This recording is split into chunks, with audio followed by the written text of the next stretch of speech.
चलो ध्यान दो बाबू, क्लास 9 का प्रश्नावली 6 का क्वेश्चन नंबर 4 को हम लोग देखेंगे, जिसमें कह रहा है दिया है PQ और RS बिंदु T पर इस प्रकार प्रतिच्छेद करता है। PQ और RS बिंदु T पर इस प्रकार प्रतिच्छेद करता है। प्रतिच्छेद में होता है काटना।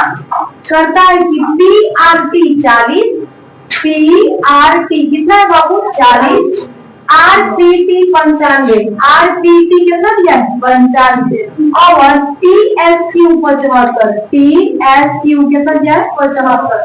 तो कह रहा है SQT ज्ञात कीजिए।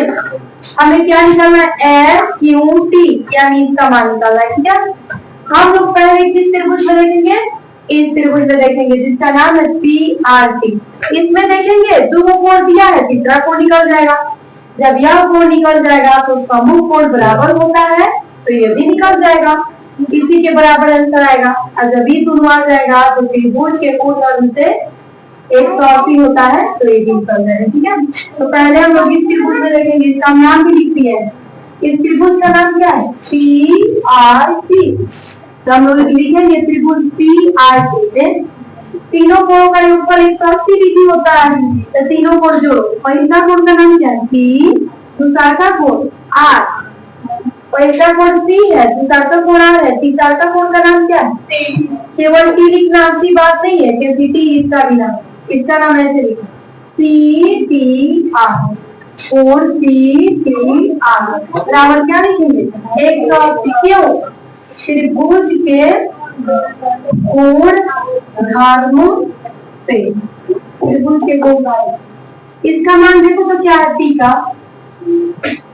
का मान क्या है 95। देखिए बोलो ना P का मान क्या है 95। R का मान क्या है 40 प्लस PTR कुछ नहीं दिया, तो हम लोग लिख देंगे PTR बराबर 180 है। तो 180 जोड़ो, 5 को 0 को 5 9 4 13 प्लस 40TR बराबर 180। ऐसे ही लिख दिए। आप लिखेंगे 40TR बराबर 180 पर 135 से प्लस में 135 कौन से जाएगा माइनस है, 135 जाएगा माइनस। 40TR बराबर क्या होगा घटाओ को 10 में से 5 गया 5, 7 में से 3 गया 4, 1 में से गया कुछ नहीं, PTR आ गया 45। PTR का मान क्या है समूह कोण बाबू क्या होते हैं बराबर। इसको सिर्फ भी हम लोग किए प्रश्नावली सॉरी प्रमेय 6 में यह 45 है, तो बताओ वैल्यू कितना होगा 45। समूह कोण क्या होते हैं बराबर। हम बताए थे बाबू अगर ये 60 है तो इनो कितना होगा 60, अगर ये 120 है तो इनो कितना होगा। समूह कोण बराबर होते हैं, इसलिए तो ये 45 से इनो क्या हो जाएगा 45। किताब हमसे कह रहा है कि हम इसका भी मान आपसे नहीं पूछे थे, इसका भी मान हम आपसे नहीं पूछे थे, हम इसका ना पूछ रहे हैं। तो बताओ बउआ ई ना निकलता तो ई क्या ना निकलता, समूह कोण हो गया तो बराबर आ गया आंसर। अब ई 2 को निकल गया तभी ना तीसरा का निकल पाएगा त्रिभुज में। अब लिखो त्रिभुज, इसका नाम बोलो तो STQ चाहे SQT में। त्रिभुज किस में देखेंगे बाबू SQT में। अब लिखेंगे वहां पे इसका मान लिखे तो लिख दो, ये दोनों आपस में क्या है बराबर, लिख दो।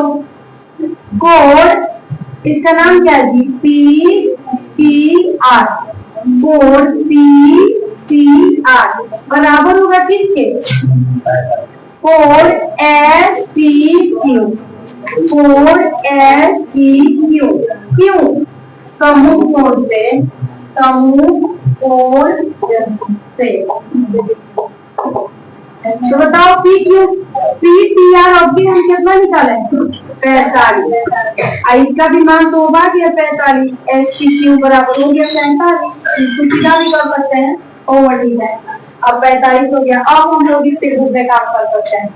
लिखेंगे पुनः त्रिभुज SQT में, एस क्यू टी में त्रिभुज में कितने कोण होते हैं? 3। और इसका कोण का नाम क्या है? एस प्लस तीसरा का कोण का नाम क्या है? क्यू प्लस तीसरा का कोण का नाम इसमें बोलो तो 45 है। इसका नाम बोलो पूरा। एस टी क्यू बराबर तीनों का योगफल क्या होना चाहिए? 180। क्यों?